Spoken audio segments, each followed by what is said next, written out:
Back in chapter 35, it ended by telling us that Isaac had died at the age of 180 after it had told us that Jacob had moved his family to Hebron to live with Isaac and to live with Esau, who had moved his family there also.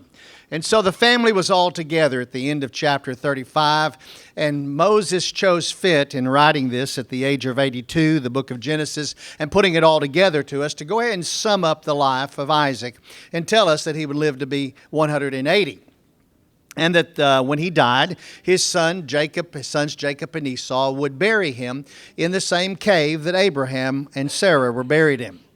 Now, as I told you then, Isaac actually had not died yet in time, and I showed you that. In fact, even here in the lesson today, chapter 37, Isaac still will live for 13 more years past today's lesson. But the purpose of what Moses was doing was must have been to sum up the life of Isaac so they would not have to speak about him again. And then in last week's lesson, Moses chose fit to show us the life and the heritage and the descendants of Esau, all the way down to the descendants of Esau who were in charge of the land of Edom when Moses were leading the people out of Egypt into the promised land and during their time there in the wilderness. And so he summed up the life of Esau in chapter 36. And so as we look here in chapter 37, now what is happening after Isaac's life has been summed up, and then he went back and he summed up Esau's life. Now he's going to come back to the same starting point. The year is 2259 years after the creation of Adam. Joseph, he's telling us, Joseph is 17 years old. Now, I've been telling you that for weeks, that we knew that when Joseph was sold into Egypt, he is 17 years old. That's finally arriving here in this lesson. Now, let me go ahead and tell you a little more, just so that you get it. I've discovered that if I go ahead and tell y'all stuff ahead of time, then you catch it whenever I show it to you when it shows up. Later on, we're going to find out that Joseph is 39 years old when he moves the family to Egypt.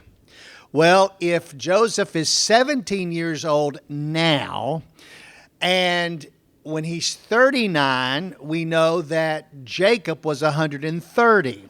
That's how we get that Jacob was 91 years old when Joseph was born, because he moves to Egypt at 130, minus Joseph's age of 39, we have 91. You see that? So we know when Joseph is 17 years old that Isaac hasn't died yet. In fact, Isaac is going to live on until just before Jacob moves to Egypt. So Isaac's going to live another 22 years. So as we pick up here, it says, now Jacob lived in the land where his father had sojourned, in the land of Canaan. So finally what we've got here is we've got Jacob home with his father Isaac.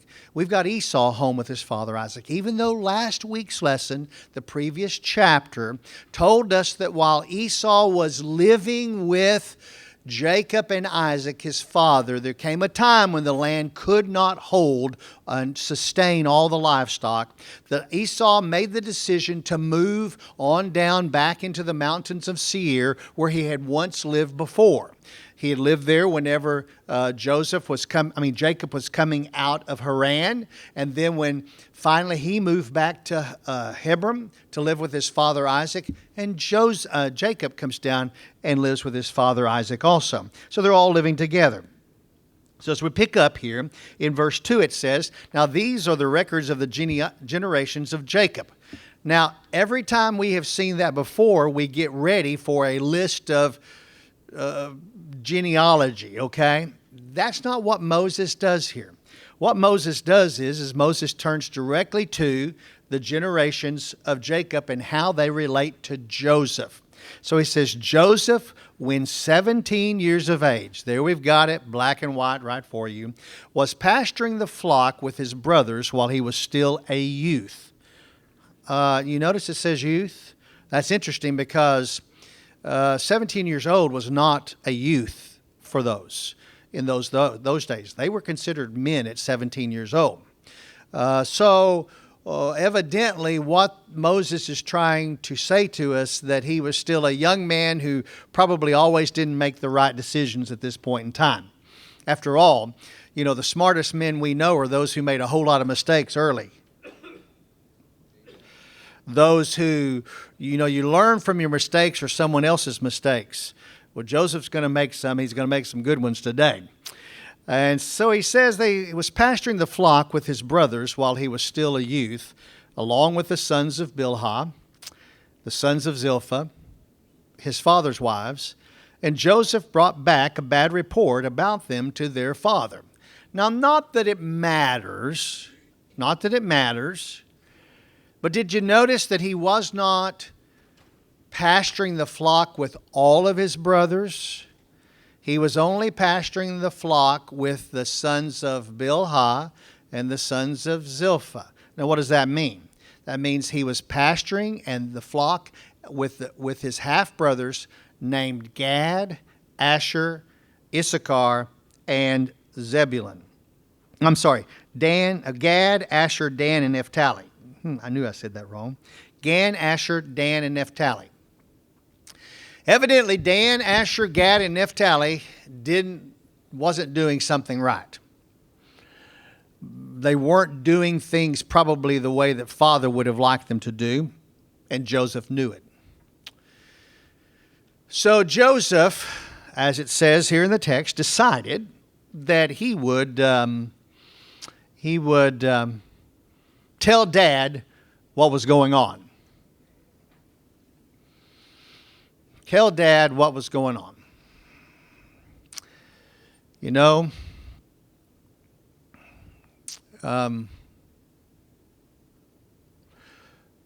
don't live in an age today where people are willing to tell people the truth. Did you know that? We're not. We're not living in an age. In fact, people think that people who tell them the truth are harsh people, are people who are mean people, because they're telling the truth. They're telling the truth.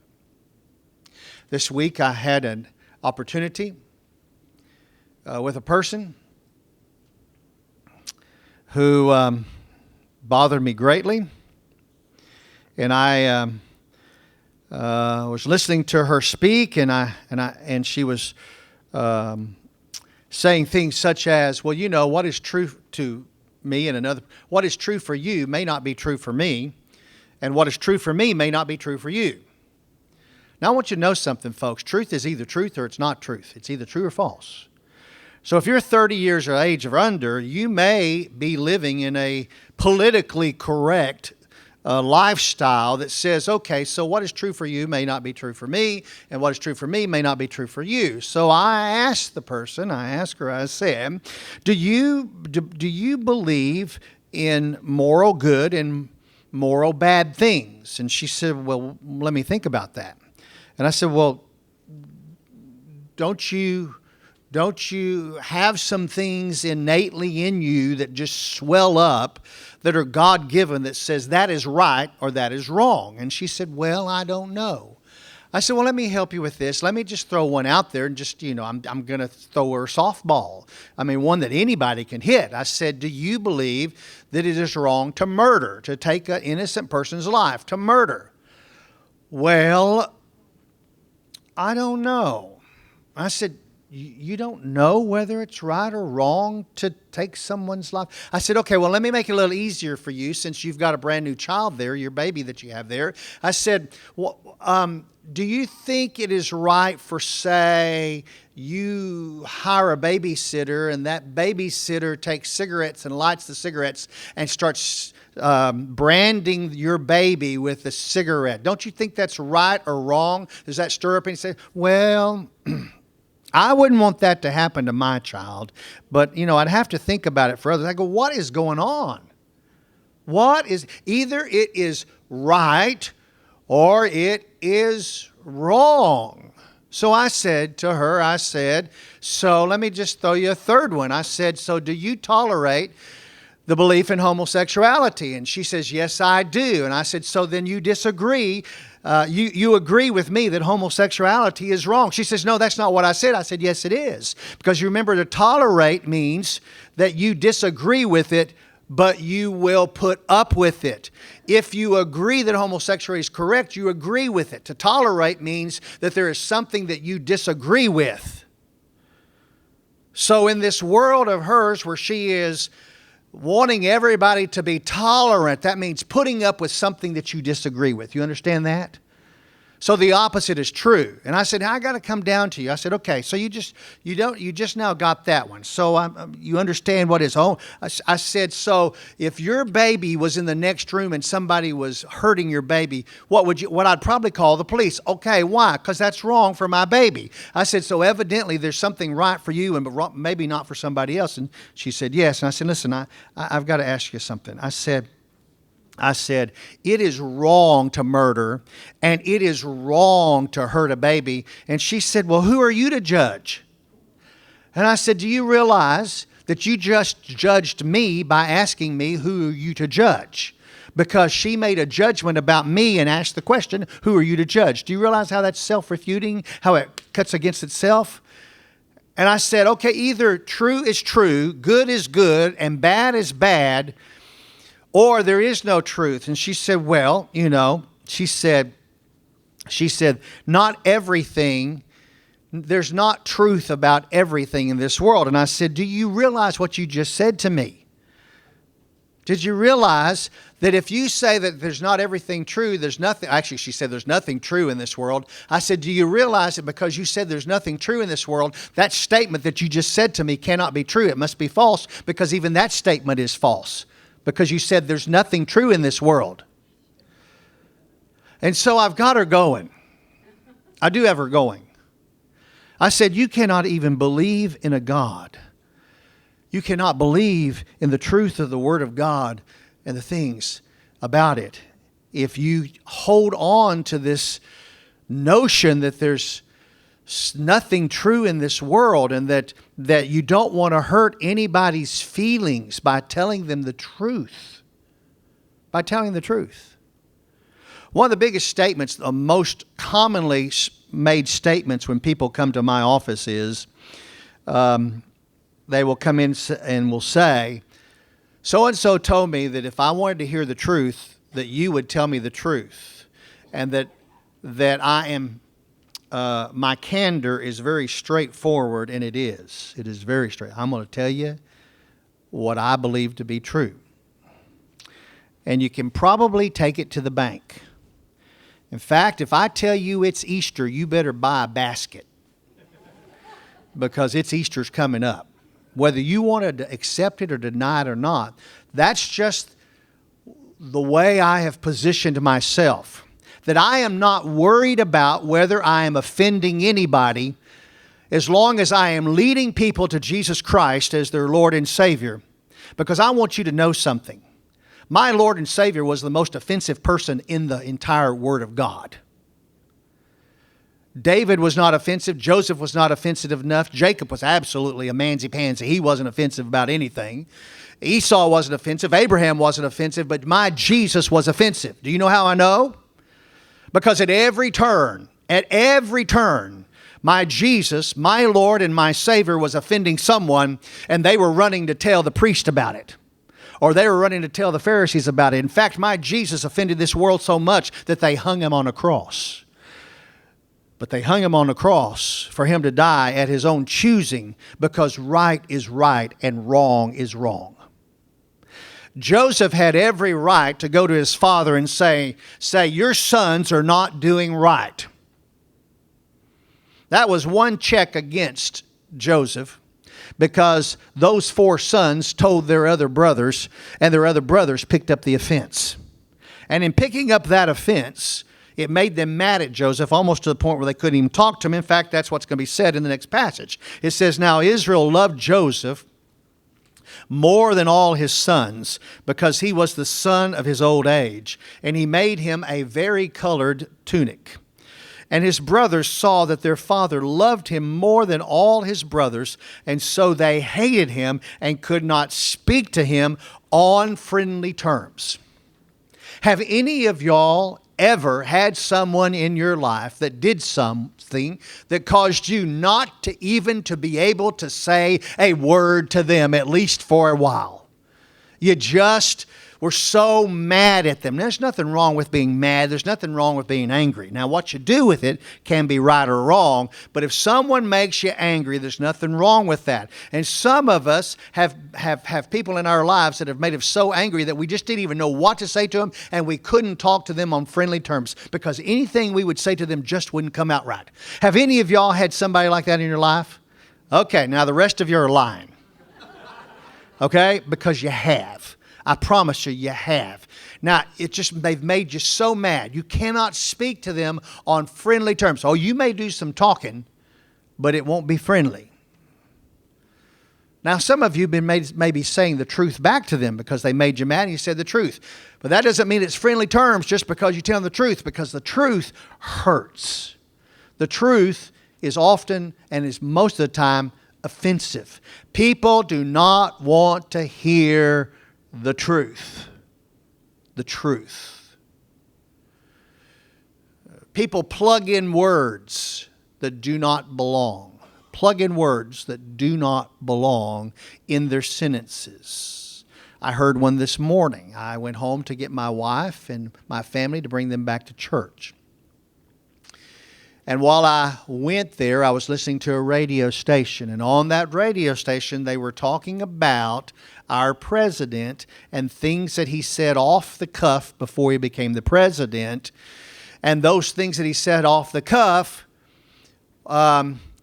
they said were dangerous statements to the security of our nation. And everything that he said off the cuff, they thought was off the cuff, or the things that he is now enacting for us that we voted for him for. You got that? It's the things we voted for him for those of us who voted for him. I guess you know who I voted for now. Those are the things that they're saying those were dangerous and that he is a dangerous man. And they even used the word that he was a sociopath. Those are words they add in to make you feel bad. But listen, here's the deal. The deal is he is doing exactly what he promised us he would do. And whether we like it or not, we have 4 years now to put up with this, and we can change it 4 years from now. But he is doing and protecting for us what needs to be done. No longer are we calling it ISIL. We're calling it ISIS across the board. I don't know if you've seen that. The order has gone out for that because it is not, the word ISIL means the Islamic State that should be living in Israel. That's what that L means, okay? But with ISIS, it means the Islamic State of Syria up there. You see, our former administration believed that Syria should have been in control of all of that land that we call Israel. And so that's one of those little hidden things that most people didn't know about what those words meant. If you're a terrorist, you're a terrorist. Well, Joseph here has spoken the truth. And Joseph has also become 17. Now, I'm sure that whenever Jacob was living down in Beersheba that he had never seen, because they were not on the main trade route, he had never seen the deal about when you're 17 years old giving a white robe to the favorite son. But when he moved to Haran, now he is on the trade route, and all those in Syria, which is where Haran is, and in Persia, and in Babylon, and in India, the favorite son of a family was given a white robe at the age of 17. I want you to hear what I just said. Just because you were a son did not mean you got a white robe at the age of 17. The favorite son got a white robe at the age of 17. And so you may be the oldest, you may be the youngest, or you may be one in between. And so Jacob, when he's living in Haran, has seen these caravans of folks coming through. And when a 17-year-old or older is wearing a white tunic, I should say, everyone knew that that was the favorite son of that family. Now, I got news for you. Being the favorite son is not always the best thing to be. Being the favorite at anything is not always the best thing to be. And on top of that, Jacob, by giving this varicolored tunic, which means it was more expensive than just a white tunic. It was a more special than just a white tunic. It means that Jacob was flaunting that Joseph was the favorite son. Why was Joseph the favorite son? Because he was one of the two sons of his favorite wife, Rachel. You follow me? Now we got a problem with that. We've got a problem with that. His brothers noticed that he was the favorite son, and they hated him and could not speak to him on friendly terms. Who should have his brothers been upset with? Joseph or Jacob? Jacob, you agree. We all know that, but that's not the way children show their anger. They always show it to their siblings. In fact, let's just spread it out to classrooms where there's the favorite teacher's pet. Nah, teacher's pet, teacher's pet, teacher's pet. Who gets the brunt? The child. Who did the wrong? The teacher. You're exactly right.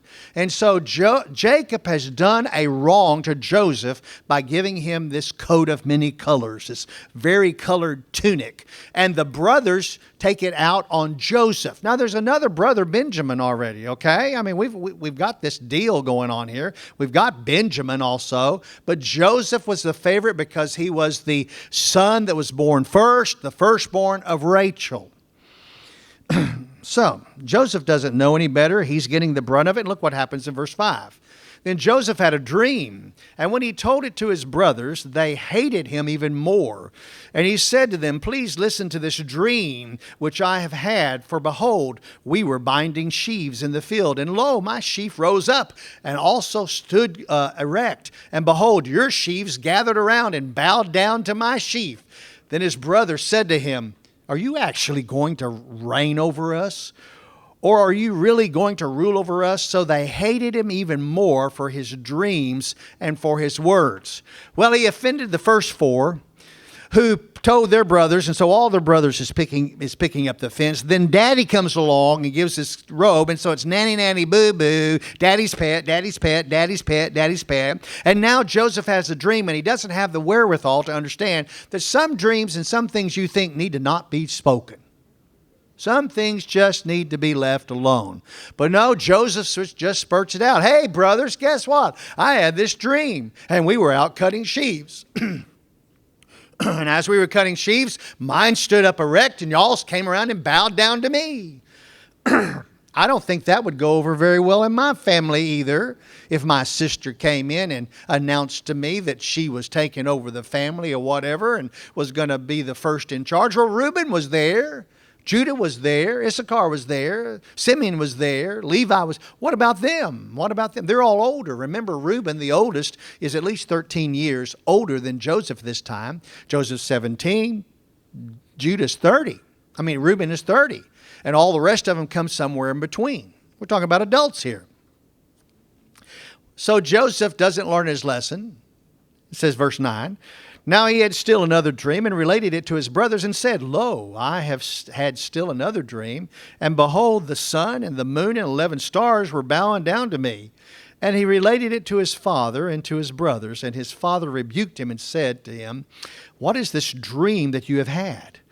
Shall I and your mother and your brothers actually come to bow ourselves down before you to the ground?" He just asked the question. And his brothers were jealous of him, but his father kept the saying in mind. There's the first plant. The first plant of a little seed there. Jacob is going to keep what has been said in mind. You know, Joseph has had these two dreams. We must remember that his father also had dreams. His father also dreamed of a stairway that went to heaven and came back down to earth with angels going up and coming down, and a promise made to him that the Lord would be with him and the Lord would bless him, and the Lord had fulfilled that promise. So Jacob cannot just dismiss these two dreams that his son has had.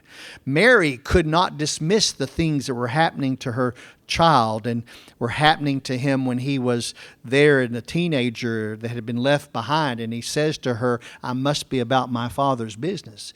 Mary is pondering all these things that are being said about him through the years, and she's pondering things that are happening during her ministries and keeping them in mind and placing them in her heart and soul. And I could show you many other times through the Old Testament where the parents and other people are remembering the things that have been said, because these are prophecies that are going to be fulfilled. Now, the prophecy that Abraham has already begun to be fulfilled through Joseph and through Jacob, and then through Joseph again, and through all the brothers and the sisters. And now we have two more. These two prophecies that are right here, in the dream of the sheaves and the dream of the sun, the moon, the stars, they're going to be fulfilled 22 years after this date.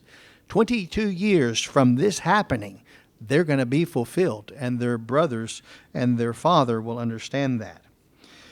Verse 12 says, Then his brothers went to pasture their father's flock in Shechem. What in the world are they doing up in Shechem? I'll tell you in a minute. And Israel said to Joseph, Are not your brothers pasturing the flock in Shechem? Come, and I will send you to them. And he said to him, I will go. And then he said to him, Go now and see about the welfare of your brothers and the welfare of the flocks, and bring word back to me. So he sent him from the valley of Hebron, and he came to Shechem. And a man found him there, behold, and he was wandering in the field. And the man asked him, What are you looking for? And he said, I am looking for my brothers. Please tell me where they are pasturing the flock. And then the man said, They have moved from here, for I heard them say, Let us go to Dothan. So Joseph went after his brothers and found them at Dothan. This passage is very interesting. So what has happened here, we'll look up at the map that I've got drawn on the board.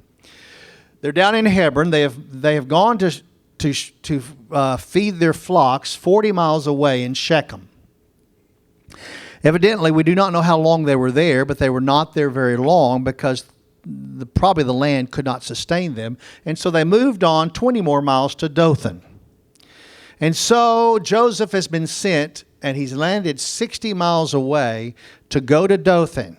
And there, Dothan, which is on the major trail routes, the trade routes that come all the way from India and Persia and all that to go to Egypt, that is a part of the trail route as they come down through Gilead and come over down to Dothan and on down into Egypt.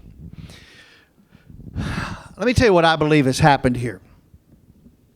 I believe that they have had to send their flocks to Shechem to graze the flocks because the land in Hebron cannot sustain all the flocks of Isaac, all the flocks of Esau, and all the flocks of Jacob, because they're living together.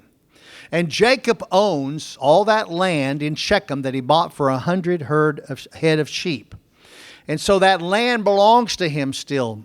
And so he sent his flocks to be to be fed there. But when Joseph lands there, the land is not sustaining those flocks, and so they have moved on to free graze 20 more miles away in Dothan. And so Joseph is on his way to Dothan to find them, and he is going to find them there. And the reason why I think I know that is in last week's lesson, but it's here. I've got it here in Genesis chapter 36, verse 6 says, Then Esau took his wives and his sons and his daughters and all the household and his livestock and all his cattle and all his goods which he had acquired in the land of Canaan and went to another land away from the brother Jacob.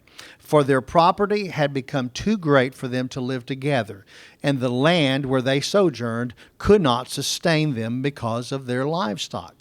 So I think what has happened is Jacob is checking on the welfare of what is going on in Shechem. They're not going to end up in Shechem. They're going to end up in Dothan. But what has happened is Esau now, according to about this time, has moved back down to the mountains of Seir, where he was living whenever Jacob was up in Haran. You remember when Jacob came down from Haran, Esau came up from the mountains of Seir to meet him, and then went back to the mountains of Seir. And over that next time slot period, Esau moved to be with Dad. Jacob finally landed to be with Dad. And they're all trying to live together, but the land just cannot sustain them. So Esau's moved away. And now it's time to check in on the flocks for Jacob and to find out whether it's okay. We'll let the land graze just a little bit, and then we'll bring those flocks back down to Hebron. That's probably what was the intention. Verse 18 says this, "And when they saw him from a distance," that's when the brothers saw Joseph coming, "and before he came close to them, they plotted against him to put him to death. 4 strikes were against him, and they wanted him dead." Just seeing him come, they did not want to give him the 5th opportunity to make them mad at him again. So while he's still in a distance, they plot to put him to death. "And they said to one another, 'Here comes this dreamer. Now then come and let us kill him and throw him into one of the pits, and we will say a wild beast devoured him. Let him see what will, then let us see what will become of his dreams.'" Actually, the Hebrew, I like it better. The Hebrew actually says, "Here comes the master of dreams," or it could be said, the master dreamer. Here comes the guy who dreams these dreams that are always good for him. Got these grandiose dreams, royalty and all of that. Let's put him to death, throw him in a pit, and see what happens to his dreams then. Well, Reuben speaks up. Reuben's the oldest. Now remember, Reuben's got a problem with Dad. Do you remember what the problem with Dad is? Reuben had had an improper relationship with Rachel's maid after Rachel died. Do you remember that? And Jacob didn't say much. He just thought about it. Well, we know what he's going to think about it, because in chapter 49, which we're not there yet, but I am. I've already been there. Chapter 49, Reuben is not going to get the blessing of being that should have come to the firstborn. That's going to be stripped away from him because of what happened with Rachel's maid, Bilhah. Reuben sees this opportunity with Joseph as a way to redeem himself in his father's eyes. And so what does Reuben say? But Reuben heard this and rescued him out. Reuben heard this and rescued him out of... I lost my place, okay? I was doing that by memory. I guess I ought to stick to the script here. But Reuben heard this and rescued him out of their hands and said, "Let us not take his life." Reuben further said to them, "Shed no blood. Throw him into the pit, into this pit in the wilderness, but do not lay a hand on him, that he might rescue him out of their hands to restore him to his father." So Reuben has said, "I got this plan. Okay, you want to kill him? I don't want to kill him. Let's don't kill him. He's our brother. He's our blood. Let's don't kill him. Let's throw him into the pit. Now what will happen is I'm going to leave. And when I come back after y'all thrown him in the pit, I'm going to rescue him out of the pit. Now he's not going to know that I don't know that he's supposed to be thrown into the pit. But when I get back here, I'm going to rescue him out of the pit. I'm going to get Joseph up. We're going to go to Dad. I'm going to say, 'Look, Dad, I rescued Joseph out of the pit,' trying to redeem himself for what he had done before." Verse 29. Moses, for some reason, tells us the end of the story before he actually tells us about Joseph finally getting there for it to happen. Here we go. Verse 29 says, "Now Reuben returned to the pit, and behold, Joseph was not in the pit. So he tore his garment. And he returned to his brothers and said, 'The boy's not there. As for me, where am I to go? What am I to do? I'm the oldest. I'm supposed to be in charge.' In fact, whoever the oldest was that went out on any tour, if it had been 3 brothers, the oldest of the brothers would always be responsible for the rest of them. That's just their culture. Whoever the oldest was, they're responsible. Reuben was the oldest. He's responsible. Now he says, 'What am I supposed to do?' I had this plan put in place where I was going to redeem myself, and now I've showed up at the pit to pull him out, and the boy's not there. Where is this boy? Reuben is 30 years old. Joseph was 17, and he can't pull him up out of the pit. Where's the boy? What am I going to do? What am I going to say to Dad now? What am I going to do? This is just going to make my relationship with Dad worse. You can just spin all that out all day long. Linear thinking, A to B to C to D. We all have lived in families long enough to know how these things go bad fast. Go bad fast. Okay, so now we've got to back up. Moses is doing a lot of telling, and then he backs up and says, now it's time for Joseph to actually show up. You got that? We know the ending, but now Joseph is fixing to show up. Verse 23. So it came about that when Joseph reached his brothers, that they stripped Joseph of his tunic, the vari-colored tunic that was on him, and they took him and they threw him into the pit. Now the pit was empty without any water in it. In other words, they're going to punish this boy. That's what they're going to do. They're going to punish him. And so they've got the colored tunic and they've got him in the pit. Reuben's gone off somewhere. Remember that? I know he's already returned previous. We already know that, but Reuben's actually gone at this point in time because they've got him in the pit. He's just showed up. And I tell you what, this bothers me when I know people who are like this.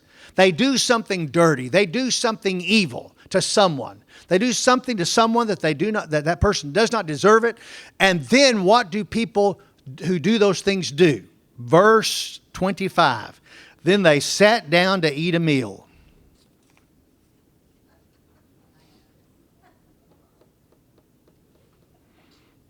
Does that just not pause for you to go, boy, they were mad at him. They didn't care about him one bit. They set him down, put him in that pit, and Joseph has evidently showed up at lunchtime and interrupted their lunch. So they threw him into the pit, and then they went to eat. And I bet you all those brothers ate more than they usually did, because I don't think they backed up on it one bit. Goes on. And as they were eating, as they raised their eyes and looked up, a caravan of Ishmaelites was coming from Gilead with their camels bearing aromatic gum and balm and myrrh, and on their way to bring them down to Egypt. And Judah said to his brothers, Judah said this. You got this? Judah's not the oldest. Judah is the fourth child of Jacob. So he's not taking the lead. Simeon ought to be taking the lead, but Simeon's not taking the lead. Judah's taking the lead. Levi could have been taking the lead, but because it's Reuben, Simeon, Levi, Judah. That's the order. Judah's speaking up. And what Judah is fixing to say is going to haunt him for the next 22 years.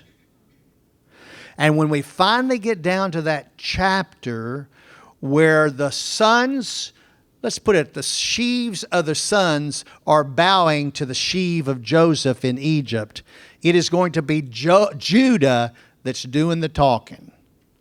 Because Judah is the one that's going to be retelling this terrible story about what just happened right here. And he's going to tell it twice to Joseph. And Joseph knew it because he was there living it. And Judah said to his brothers, what profit is it for us to kill our brother and to cover up his blood? Come and let us sell him to the Ishmaelites and not lay our hands on him, for he is our brother, our own flesh. And his brothers listened to him. Then some Midianite traders passed by, so they came up to him and lifted Joseph up out of the pit and sold him to the Ishmaelites for 20 shekels of silver. Thus they brought Joseph into Egypt. Now, I'll tell you what just happened, okay?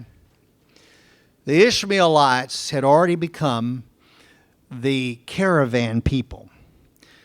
Different groups of people, whoever you were, would pay the Ishmaelites to run the caravan to protect the group as they would take all these precious gifts and supplies to different places, and they would go in caravans. And the Ishmaelites were the owners of the caravans. Now, just so you understand, this didn't change a whole lot. The Ishmaelites started doing this And way on later down, another, let's see how many years, 2,000 years almost, no, another 2,500 years, there's another Ishmaelite who was the owner of a caravan who got sideways with the Christians and the Jews and started his own religion called Islam. Got it? Ishmaelite caravan owners. I want to remind you who Ishmael is. Ishmael is Jacob's uncle. Got that? Ishmael is the half-brother of Isaac, Jacob's father. And by this time, this has gone down, so these people in charge of this caravan, the Ishmael caravan, are the grandsons of Ishmael. And these are the grandsons of Isaac. So let's just make sure we understand. These are second cousins to each other. You follow me? Second cousins. Ishmaelites, Jacobites, Israelites, okay? Second cousins, that's where we are. Who are the Midianites? Midian was the fourth child of Abraham by Keturah. Abraham gave all of his sons by Keturah large gifts when they became of age and sent them out to develop their own tribes to be nations. So the Midianites were, Midian was a half-brother of Ishmael, who was a half-brother of Isaac. Did you just catch this? Okay? So we have the grandsons of the descendants of Abraham here. Got that? The grandsons of this, they're all second cousins to each other. They're second cousins. Okay, just so you got it. Abraham had Ishmael. Abraham had Isaac. Abraham had Midian. They all developed tribes, grandsons. Got it? The Ishmaelite grandsons are running the caravan. The Isaac grandsons, got that? The Isaac grandsons have their brother in a pit. And the Midianite grandsons are going to pull him up out of the pit and be part of buying it, because the Midianites are moving goods and being protected by their cousins, the Ishmaelites. You following all this? These are cousins against cousins. And they're second cousins. Some of my best relatives are my second cousins. I don't know what the deal was, but there is a hatred going on here. And so Judah sees them, they pick them, and for 20 shekels, they sell Joseph to their cousins, who are then going to just go on down and traipse on down through the land and go to the capital city of Egypt. So the Ishmaelites and the Midianites have come from India, Persia, and all that. They're on the caravan. They're coming down the road, the major trade route. They go through Dothan. They pick up Joseph. They pay 20 shekels for Joseph. And then they go 110 more miles down to Zoan. Zoan is the same capital city as the town called Tanis. Tanis and Zoan. So if you've watched any of the Indiana Jones movies and that type of stuff, and you hear the word Tanis, Tanis is the capital city of Egypt. It is right on the edge of the land of Goshen. You got that? Land of Goshen. Why is that? Because the land, this is all fresh water running down the Nile River. By the way, the Nile River runs from the south to the north. We always think, because in America, almost all the rivers run from the north to the south. But over here, the Nile River is running from the mountains down this way, goes to this delta. And the luscious part of Egypt that is all, you can always grow a crop. No matter what's happening in any of the rest of Egypt, always in Goshen you can grow a crop. And the capital city of Egypt was right there on the edge of Goshen. The beautiful water of the Mediterranean was just above it there, and this beautiful water coming down. Now, the capital city of Egypt now is Cairo, and Cairo is down here, further on down into Egypt. That's not going to be moved for a long time. For most of the time of the Bible, in fact, for all the time of the Bible, the capital city of Egypt is Zoan, and it will change its name to Tanis. It is right here in this location where Nebuchadnezzar is going to come and kill the Pharaoh and make himself Pharaoh in 607 BC before he captures the southern kingdom and takes Daniel and Meshach, Shadrach and Abednego and a bunch of the others off into exile. He's going to become the Pharaoh of Egypt first. And so that's 110 miles. And Joseph is going to be sold into captivity there. We'll catch that in just a minute. So what do?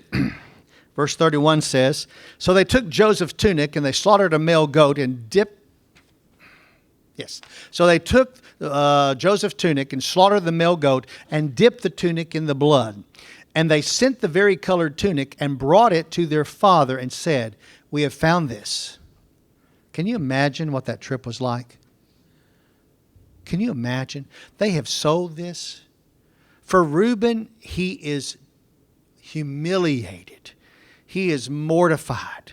He's the oldest. He was responsible. But for the others, for Judah and the others, I think they are glad their brother is gone. They're glad their brother is gone.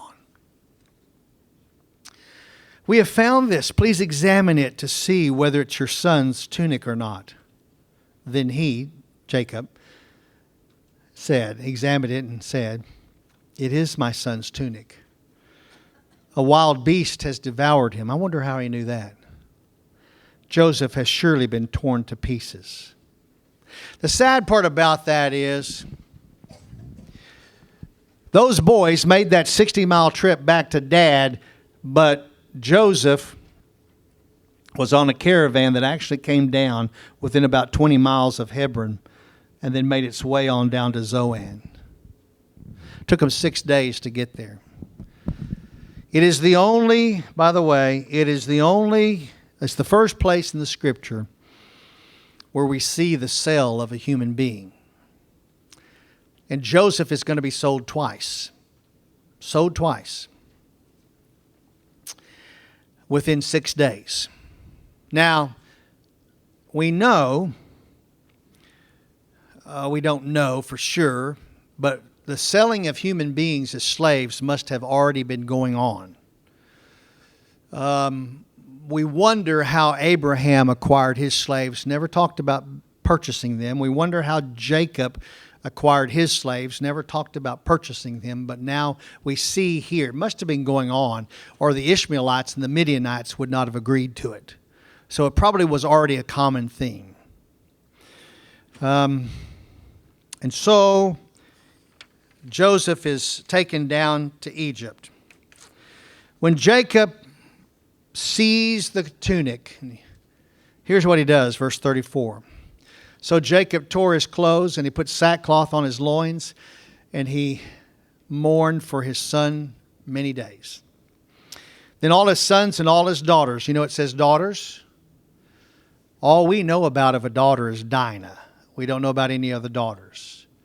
That doesn't mean that he doesn't have other daughters. Probably what it does mean is he's speaking about the wives of the sons that have married would be considered his daughters. They rose to comfort him, but he refused to be comforted. And he said, surely I will go down to Sheol. Sheol meaning simply the grave in the theology of Jacob. Just going to go to the grave, going to go to that cave where Dad and Mom were buried, and I'm going to be buried there, in mourning for my son. So his father wept for him. He's going to grieve for him until the day he dies. Listen, folks. I've been in the ministry more than 40 years now, which means I have lived long enough to see people who have lost their sons or their daughters and never got over it. I've even seen husbands and wives who've lost their spouses and never got over it and never were able to pick up and go on with life. Never.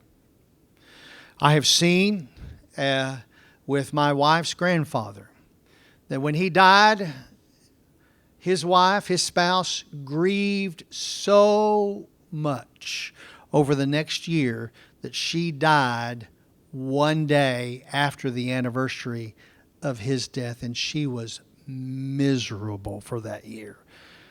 because he was the love of her life. And she grieved and she grieved and she grieved. And not even a visit from the kids and the grandkids and the great-grandkids that used to bring such joy to her brought any joy at all. You see, there's a problem when you make a favorite son a favorite son. Parents should not have favorites. You can't help but have favorites, but the children should never know which one was the favorite. The interesting thing about that is because you can do an irretrievable and unfixable harm, irreparable harm to those that are not the favorite and to the favorite.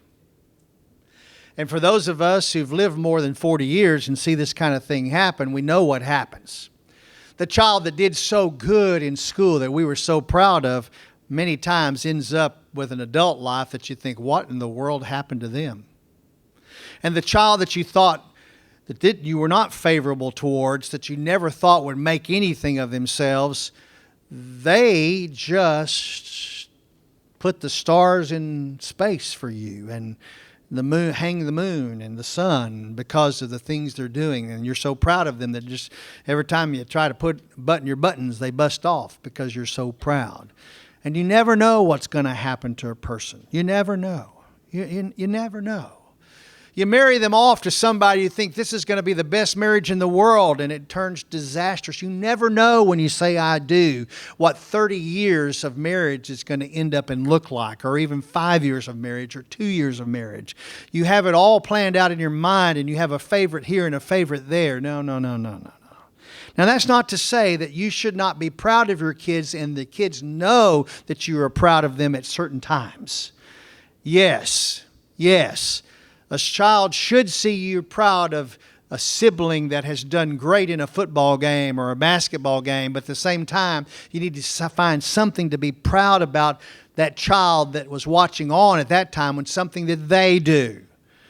You have to be equal with them. It's impossible for you not to have a favorite child. It is impossible. But the problem is you often sometimes select the wrong child to be your favorite child. Sometimes you select the child that doesn't have the abilities that the other, and you put so much emphasis in them because you're trying to help them get along that the other siblings think that they are the favorite child. We shouldn't do that. We shouldn't do that. But Jacob had clearly shown that Joseph was the favorite child, and now he has mourned so long. While Joseph is down in Egypt, they have mourned so long that nothing can console Jacob, and he is saying, I shall go to my grave in mourning. Verse 36 says, meanwhile, I love Moses. He's telling us his story and bringing us back what's going on. Meanwhile, the Midianites sold him in Egypt to Potiphar, and Pharaoh's officer, the captain of the bodyguards. The year is 2259 years after the creation of Adam. Joseph is 17 years old, and he has been sold as a slave to the captain of Pharaoh's bodyguards. He's been sold twice. I want to say to you this so that you'll understand it. There was a prophecy that was given to Abraham. In fact, I have it written there in Genesis chapter 15, verse 13. And God said to Abram, know for certain that your descendants will be strangers in a land that is not theirs, where they will be enslaved and oppressed 400 years. But I will also judge the nation whom they will serve, and afterward they will come out with many possessions. Here we have the beginning of that. Abraham's grandson, I should say his great-grandson, is now a slave in a foreign land. The prophecy is in its beginning of being fulfilled. And 22 years after this moment, the whole family of Jacob will move to Egypt. And when they get there, they'll be there for a while. And then the 400 years of enslavement will begin on them. In fact, so much we know about that. We do not know the day or the month that Joseph was sold into slavery, but we know the day and the month that Jacob moved and arrived before Pharaoh in Egypt. You know how we know that? In Exodus chapter 12, verse 40. Says, now the time that the sons of Israel lived in Egypt was 430 years. And it came about at the end of the 430 years to the very day that all the host of the Lord went out from the land of Egypt. We know that they left on the first month, on the 15th day of their calendar. Now, we call that Nisan the first, but Nisan is a Babylonian name. Those names are not going to be attached to their calendar until after they come back, after Daniel, Shadrach, Meshach, Abednego, and Cyrus the Great sends them back. They come back with Babylonian names for all their calendar months. The Jews always just called the months 1, 2, 3 through 12. What month is it? 12. What day is it? 15. On the 15th day of the first month, 430 years before they left Egypt, Jacob and his family were before Pharaoh in Egypt to the very day. 1 Kings 6, chapter 6, verse 1 tells us that 480 years to the very day after the children of Israel left Egypt, that Solomon began building the temple in Jerusalem. What day did he begin on? The 15th day of the first month. We know exactly when it happened because it says to the very day. And we can spin that on out. We go down, we add 36 years to Solomon's life for him to die, because he died after 40 years of reigning at the age of 70. He didn't live to be 80, he lived to be 70. And then there are 370 more years of the divided kingdom, the reigns, before Nebuchadnezzar took over. And then there are 70 years of exile after Nebuchadnezzar took over, before Cyrus the Great took over.